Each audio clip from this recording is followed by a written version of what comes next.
दोस्तों नमस्कार। सावन का महीना चल रहा है। तीर्थयात्री प्रयाग में रहने के नाते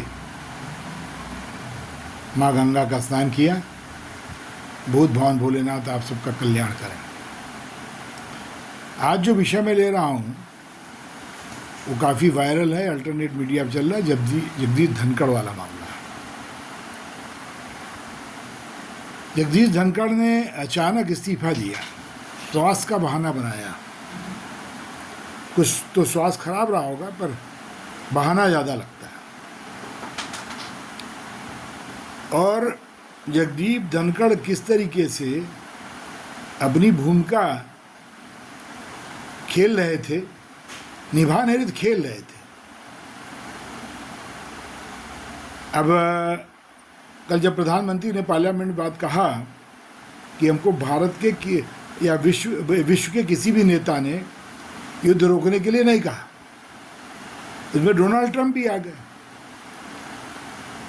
उन्होंने जरूर बताया, जो कि शायद देश को नहीं पता था या बहुत कुछ लोगों को पता रहा होगा, कि जेडी वांस ने जरूर उनको फ़ोन किया था 9 तारीख को कि पाकिस्तान कुछ बड़ा करने वाला है।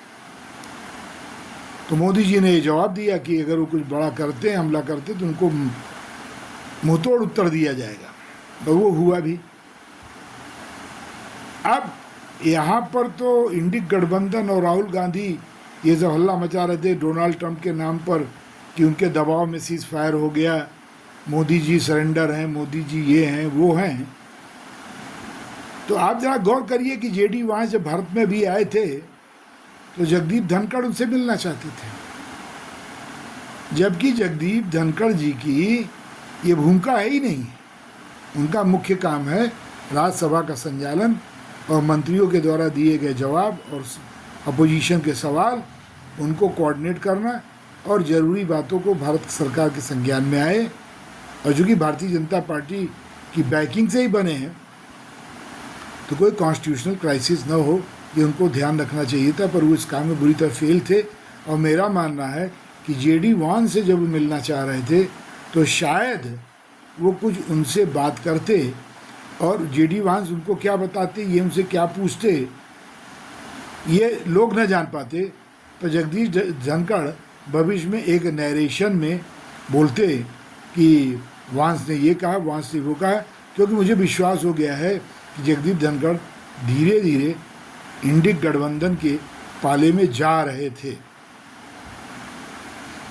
इसका एक और बहुत बड़ा कारण है, जब पिछला पार्लियामेंट्री इलेक्शन हो रहा था, जब मोदी जी तिबारा सत्ता में आए, जगदीश धनखड़ के परिवार के राजस्थान में कुछ लोग एक सज्जन टिकट मांग रहे थे, संसद का टिकट मांग रहे थे। उनको टिकट नहीं मिला।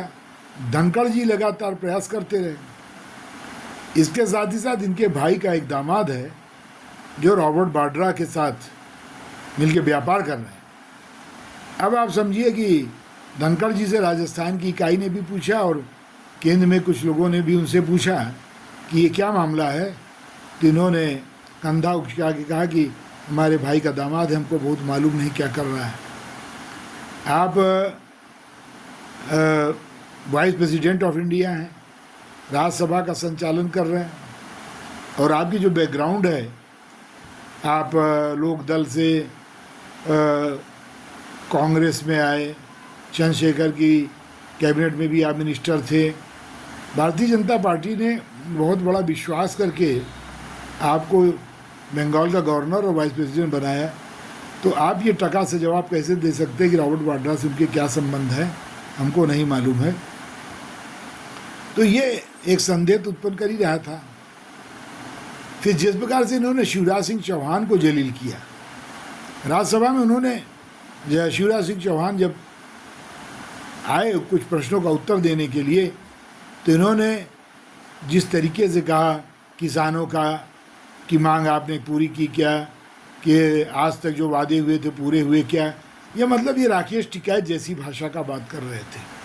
अब वाइस प्रेसिडेंट ऑफ इंडिया बन गए, सुप्रीम कोर्ट के वकील थे, बंगाल के गवर्नर रहे, और अब जब यहाँ पर आ गए और इनको लगा कि I have achieve the maximum, तो लगा कि अब क्या करें। तो एक अपनी ब्रांडिंग कर रहे थे, किसान नेता बनने लगे और वही भाषा बात कर रहे थे जो राकेश टिकैत, महेंद्र टिकैत करते हैं।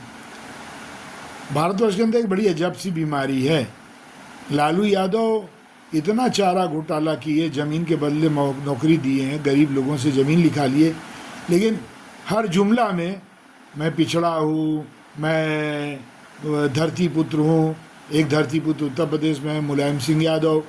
अब उनके बेटे को देखिए, अपनी पत्नी को लेकर के मस्जिद में चले गए और वहाँ पर उनको किस ढंग से शब्दों से मुस्लिम मुल्ला ने स्वागत किया। इस शब्द का इस्तेमाल मैं नहीं करूँगा, वो शब्द सुन के हमको भी बुरा लगा क्योंकि उनकी धर्म पत्नी भी हिंदू है, अखिलेश जी भी हिंदू ही हैं, भले वो अपने को माने या ना माने, लेकिन ये सब इज्जत बेच चुके हैं। और ये लोग अचानक धरती पुत्र, गरीबों के मसीहा बनते हैं। धनखड़ जी भी उसी बीमारी से ग्रस्त हो गए और तरह तरह के समस्या क्रिएट करने लगे। फिर जस्टिस वर्मा की इम्पीचमेंट का जब मामला आया, अब इसको आप समझिए, ये मेन इशू बना। आपने 63 कांग्रेस के विधायकों का जो प्रतिवेदन था उन्होंने दिया, तो आप सरकार को सूचित करते, प्रधानमंत्री को सूचित करते, गृह मंत्री को कि भाई उन्होंने ये प्रतिवेदन दिया है।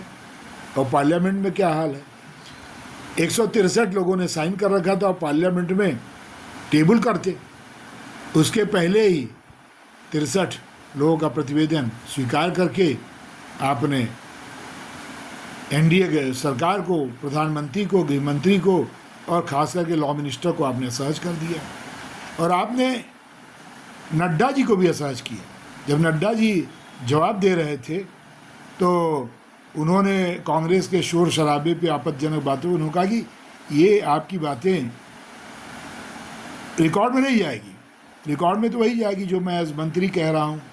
धनखड़ जी ने उनके भी आरोप लगाने की कोशिश की कि नड्डा जी तो सदन चलाने का प्रयास कर रहे हैं, जो कि मिथ्या उनका दावा था। अर्जुन राम मेघवाल और नड्डा जी ने बाद में इनकी मीटिंग का बाइकआउट किया क्योंकि इनके तेवर, इनका मिजाज लोग समझ गए थे कि बदले बदले सरकार नज़र आते हैं। नड्डा जी ने ठीक ही किया था और धनखड़ जी ने अर्जुन राम मेघवाल को भी एक तरह से अपमानित किया, शिवराज सिंह चौहान को भी इन्होंने जलील किया और जस्टिस वर्मा के इम्पीचमेंट का उन्होंने बिना कोई समय गंवाए तुरंत स्वीकार कर लिया। अब सुप्रीम कोर्ट का स्टैंडिंग ऑर्डर है कि इसकी जांच हो और सुप्रीम कोर्ट भी इम्पीचमेंट तो चाहता है, परंतु कहता है जो जांच की फाइंडिंग होगी वो पब्लिक में नहीं आएगी। पर दोस्तों, आप जानते हैं पार्लियामेंट को एक छूट है, इम्यूनिटी है। जब पार्लियामेंट में 163 सांसदों के द्वारा साइन किया इम्पीचमेंट मोशन जस्टिस वर्मा के का था, तो उसमें जांच के फाइंडिंग्स को भी हमारे तमाम सांसद हैं वो उसको रख देते, क्योंकि सुप्रीम कोर्ट का जो आदेश है वो जनता में लागू होता है। पार्लियामेंट के भीतर कौन क्या सांसद बोलता है इस पे उनका वो आदेश लागू नहीं होता और वहाँ पर जस्टिस वर्मा का खुल करके मामला आता है। और शंका की सू इसलिए है कि जब इन्होंने इस्तीफा दिया तो संजय सिंह, अरविंद केजरीवाल जैसे लोग इनसे मिलने जाते हैं, तो ये होता साहब अपोजिशन वाले मिलते हैं। बस जयराम रमेश, कपिल सिब्बल इनसे मिलते हैं, तो इन्होंने इनको बहाना, जिनको पब्लिक में आया कि उन्होंने कहा ठीक है हम आपसे आज नहीं 2 दिन बाद मिलेंगे। प्रश्न तक ऑफ द मार्क भी और बात हुई होगी, उसको कपिल सिब्बल, जयराम रमेश साथी रहे, छिपा रहे हैं। धनखड़ जी भी शायद सच नहीं बता रहे हैं या कुछ बता ही नहीं रहे हैं। ऐसी परिस्थिति में जो जस्टिस वर्मा के यहाँ कई 100 करोड़ रुपया मिला था, वो पैसा किसका है? ये बहस में पार्लियामेंट के अंदर जो जांच हो रही है उसकी फाइंडिंग को निश्चित ही कोई न कोई सांसद जो लॉ कमेटी में हैं, जो होम मिनिस्ट्री के तमाम कमेटियां हैं, जिनके पास जानकारियां, सूचनाएं हैं, आती हैं, वो इसको रखते। कांग्रेस का कुछ दाल में काला है और वो कांग्रेस नहीं चाहती थी ऐसी बहस हो, इसलिए एक पेशबंदी करके धनखड़ जी के द्वारा राज्यसभा से उसको पास करा लिया। अब जब वो अनुमोदन कर दिया तो पार्लियामेंट में आने पर अब विधि की स्थिति क्या है? परंपरा में तो यही है कि पहले पार्लियामेंट में आना चाहिए और राज्यसभा में तो अनुमोदित हो चुका था, तो दिक्कत नहीं थी। लेकिन मामला थोड़ा उल्टा पलटा कर दिया था धनखड़ जी ने, और शायद ऐसा लगता है कि पार्लियामेंट में कोई बहस न होने पाए और हमने राज्यसभा से पारित कर दिया है। तो ये मामला इम्पीचमेंट का तो हो, लेकिन जो एनडीए गवर्नमेंट, भाजपा सरकार, मोदी जी, ये सब लोग चाहते थे कि पार्लियामेंट में इम्पीचमेंट में बहस हो, जिससे जुडिशियरी को भी ये समझ में आवे कि हमारे बीच में ब्लैक मोल्स क्या है। अभी जुडिशियरी ने सुप्रीम कोर्ट ने निर्णय लिया है कि जितने भी सुप्रीम कोर्ट के जज हैं वो अपनी संपत्ति का ब्यौरा सिर्फ देहीन है वेबसाइट पे डालें, और वेबसाइट पे डालें और ये पब्लिक डोमेन में हो, लोग देख सकें। उसके पहले ऐसा नहीं था। इसके अलावा भी तमाम चेंज जुडिशरी में जो होना चाहिए एक शुभ संकेत है। पर शुभ संकेत क्यों है? क्योंकि सरकार भी अब एक तरीके से बहुत अधिक जुडिशरी का बचाव, जहाँ पे कि यू कैन डिफेंसलेस को डिफेंस कैसे दें, और सुप्रीम कोर्ट के चीफ जस्टिस भी समझ रहे हैं कि जस्टिस वर्मा को हम कैसे बचा सकते हैं, हम क्यों बचावें। तो वो सब स्टेप ले रहे हैं, अच्छा बात है देश के लिए। पर धनखड़ साहब ने जो ये काम किया, ये उनके इस्तीफे का कारण बना और इस्तीफा उनको देना पड़ा है। अभी धनखड़ साहब आगे क्या कहते हैं, वो अपनी स्थिति कैसे बताते हैं, अरविंद केजरीवाल वगैरह से उनकी क्या बात हुई, संजय सिंह उनसे क्या कह रहे थे, क्योंकि जो जस्टिस वर्मा के यहाँ जितना पैसा मिला वो हवाला का हो सकता है, देश विरोधी ताकतों का हो सकता है। जस्टिस वर्मा की संलिप्तता उसमें थी भी या नहीं, जस्टिस वर्मा का भी पक्ष काफ़ी कुछ आ सकता है, आना चाहिए। लेकिन धनखड़ जी का इस्तीफा बहुत समय से भारत सरकार ने ले लिया, वरना ये आगे चल करके एक नई समस्या क्रिएट करते हैं। और एक बात और चलते चलते बता दें कि दिल्ली के, लखनऊ के एक बड़े पत्रकार ने आज से 2.5 महीने पहले मुझसे व्यक्तिगत रूप से कहा था कि मोदी जी सितंबर तक इस्तीफा दे देंगे। मुझे बड़ा आश्चर्य हुआ। भारतीय जनता पार्टी के कार्यालयों में भी जो स्थानीय छोटे नेता हैं, जो स्ट्रगलिंग नेता हैं, वो कहने लगे कि मोदी जी जाने वाले हैं। लेकिन जब दिल्ली के अंदर कैबिनेट के मिनिस्टर के एक निजी सचिव ने एक डॉक्टर से कहा कि मोदी जी अगस्त लास्ट सितंबर तक इस्तीफा दे सकते हैं, तब मुझे लगा कि दाल में कुछ काला है। मैंने कुछ लोगों को इस बात की चर्चा भी की, जिम्मेदार लोगों से, उन लोगों ने उसको कितना गंभीरता से लिया। पर जो अब धनखड़ जी की जब ये घटना हो रही है और इस प्रकार जो सारे मामले आ रहे हैं, तो मुझे लगता है देयर वाज सम कॉन्स्पिरेसी, पर वह कॉन्स्पिरेसी काफ़ी हद तक निरस्त हुई है धनखड़ जी के इस्तीफे से। वंदे मातरम, जय श्री राम। सब लोग अपना ध्यान रखें, देश को मजबूत करें। जय राष्ट्रवाद, जय भारत माता।